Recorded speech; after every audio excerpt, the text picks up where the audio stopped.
الله ربي والإسلام ديني ومحمدا رسول الله.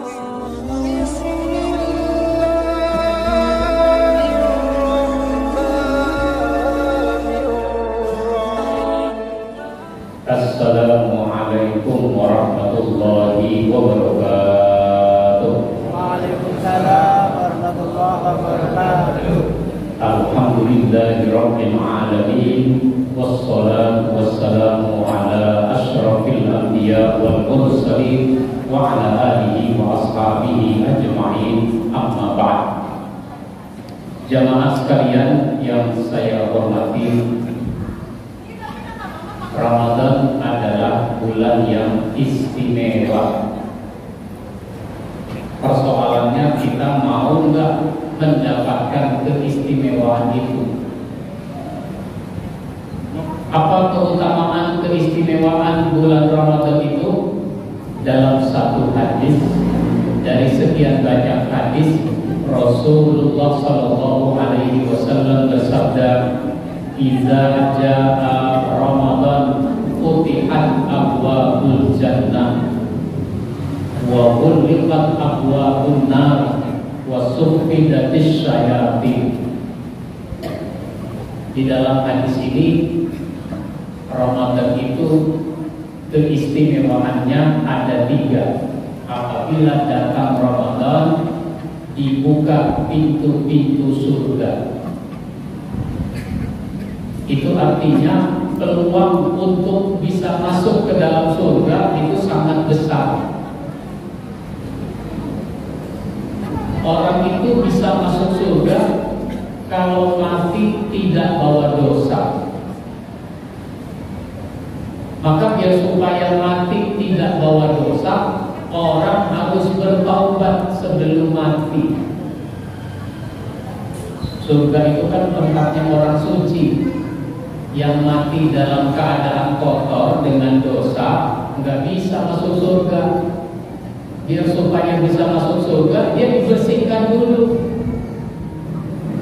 Nah, maka yang harus kita lakukan adalah bertaubat.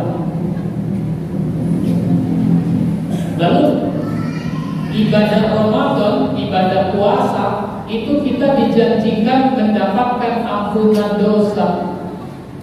Man shoma Ramadana imanan wa ihtisaban ghufira lahu ma taqaddama min dzambi. Barang siapa yang berpuasa karena iman, puasanya karena iman, bukan karena nggak enak sama anak, bukan nggak enak sama istri, bukan nggak enak sama suami, bukan nggak enak sama tetangga, tapi karena iman. Makanya yang disuruh berpuasa itu adalah yang beriman. Ya ayyuhalladzina amanu kutiba alaikumusiyam. Barang siapa yang berpuasa karena iman dan mengharap ridho Allah, diampuni dosanya yang lalu. Ini sesuatu yang sangat istimewa, mendapatkan ampunan dari Allah Subhanahu wa Ta'ala. Dan itu bisa kita dapatkan di bulan Ramadan melalui puasa yang kita laksanakan. Yang kedua, di dalam hadis ini tadi disebutkan istimewanya bulan Ramadan itu adalah ditutup pintu neraka. Maksudnya bagaimana tuh Pak Ustaz, pintu neraka ditutup? Kalau pintu surga dibuka, itu kan sebenarnya pintu surga nggak dikunci. Ibarat ada gedung itu pintunya terbuka secara otomatis. Kalau apa? Kalau kita mendekati pintu itu. Kalau kita cuma ngeliatin dari pinggir jalan, itu terbuka atau pintu? Enggak. Jadi kalau gitu kita dekati itu pintu masuk. Nah sekarang surga dibuka, neraka itu ditutup. Sebenarnya neraka itu udah melalui bulan Ramadan neraka itu dikunci. Cuma ini orang dasar pengen masuk neraka, udah dikunci, diketuk-ketuk, minta dibukain. Diketuk-ketuk nggak dibukain juga, digedor-gedor. Nggak dibukain juga, dibongkar paksa, sehingga dia masih saja melakukan kemaksiatan di bulan Ramadan. Kalau di bulan Ramadan dia masih melakukan kemaksiatan, apalagi di bulan-bulan lain. Logikanya kira-kira begitu. Kenapa? Karena puasa ini lagi mendidik kita untuk bisa mengendalikan diri, mengendalikan makan, minum. Makan minum itu boleh, tapi jangan berlebihan, dikendalikan. Mengendalikan hawa nafsu seksual, melampiaskan nafsu seksual boleh kepada istri pun di malam hari kalau Ramadan begitu. Itu namanya diingatkan kita mengendalikan hawa nafsu, sehingga nanti mudah-mudahan orang tidak punya keinginan untuk masuk ke dalam neraka. Kalau soal keinginan sih enggak Pak Ustaz, ya tapi kan kenyataannya orang melakukan perbuatan, orang bersikap dan berbuat yang mengantarkan dia masuk ke dalam neraka. Jadi udah Ramadan masih saja pengen masuk neraka. Yang ketiga, istimewanya bulan Ramadan ini adalah wasuffidatis syayatin. Syaitan itu dibelenggu, syaitan itu terbelenggu, diikat syaitan itu. Ya diikat, bisa betul-betul diikat, sehingga syaitan sekarang libur, enggak menggoda manusia. Diikat dia, dibelenggu dia, sehingga dia enggak bisa menggoda manusia. Tapi kok banyak orang berbuat enggak benar juga Pak Ustaz? Banyak juga orang melakukan kemaksiatan. Itu yang menggoda syaitan dari kalangan manusia. Kan ada syaitan itu minal jinnati wan nas, dari kalangan jin dan dari kalangan manusia. Syaitan yang dari jin itu yang libur, nggak bisa menggoda orang. Syaitan yang dari kalangan manusia yang bekerja, yang mempengaruhi kita untuk melakukan hal yang tidak benar. Syaitan itu istilahnya ada 3. Kalau makhluknya namanya jin. Makhluknya namanya jin. Makhluk Allah itu kan ada malaikat, ada jin, ada manusia, ada binatang dan sebagainya. Nah, makhluknya namanya jin. Jin ini berkembang menjadi syaitan. Syaitan itu dari kata syatona. Syatona itu artinya menjauh. Jadi syaitan, jin disebut syaitan karena dia menjauhi ketentuan-ketentuan Allah Subhanahu wa Ta'ala. Nah, kita juga begitu tuh. Kalau kita menjauhi ketentuan-ketentuan Allah, kita nggak mau dengan ketentuan-ketentuan Allah, maka kita pun bisa disebut syaitan. Makanya kalau ada orang lagi marah, orang lagi kesel, dibilang apa tuh orang? Dasar setan. Itu namanya manusia yang sama seperti syaitan, menjauhi ketentuan-ketentuan Allah. Lalu disebut juga dengan iblis. Istilah lainnya adalah iblis.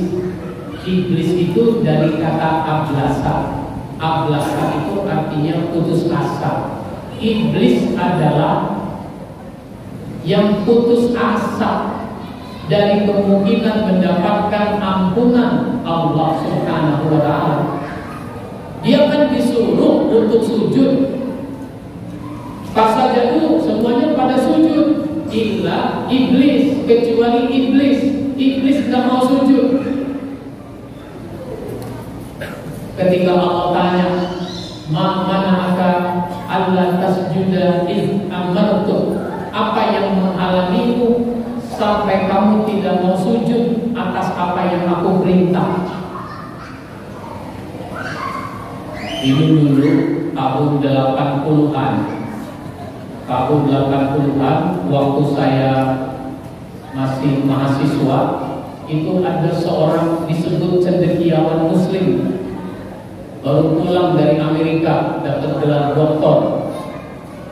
Itu dia bilang iblis tidak mau sujud kepada Adam karena dia akidahnya bagus, karena dia tauhidnya mantap.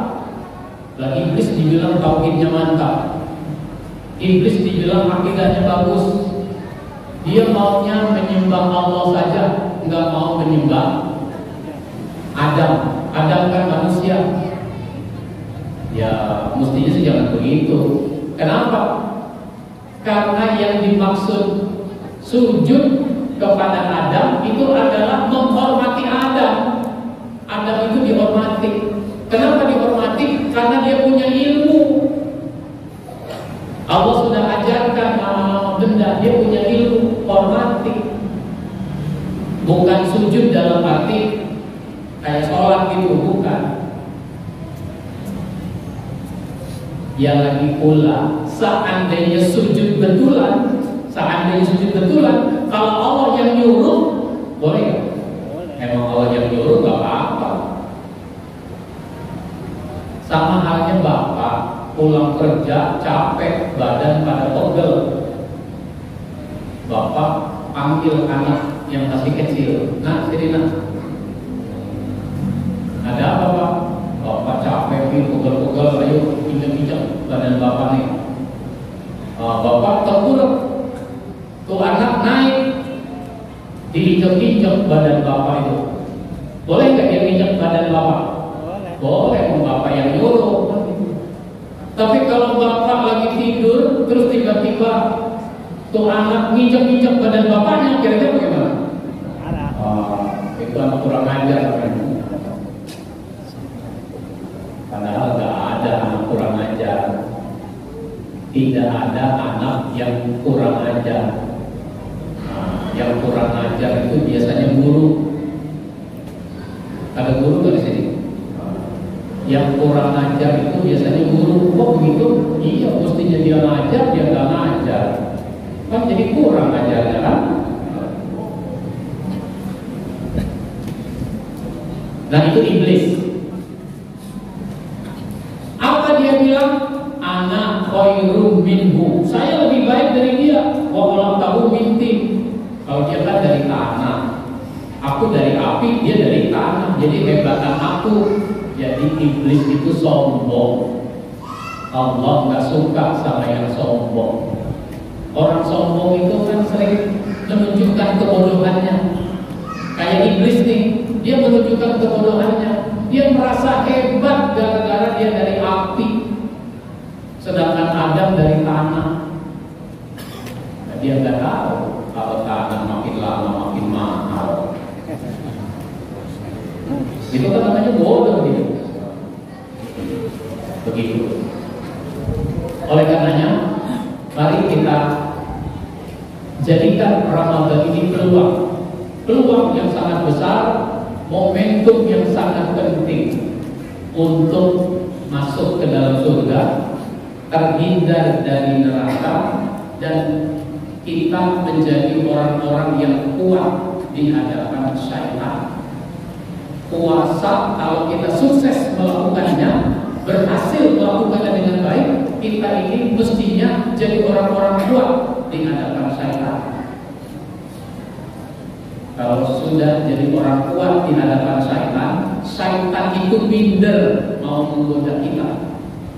Syaitan itu takut mau menggoda kita.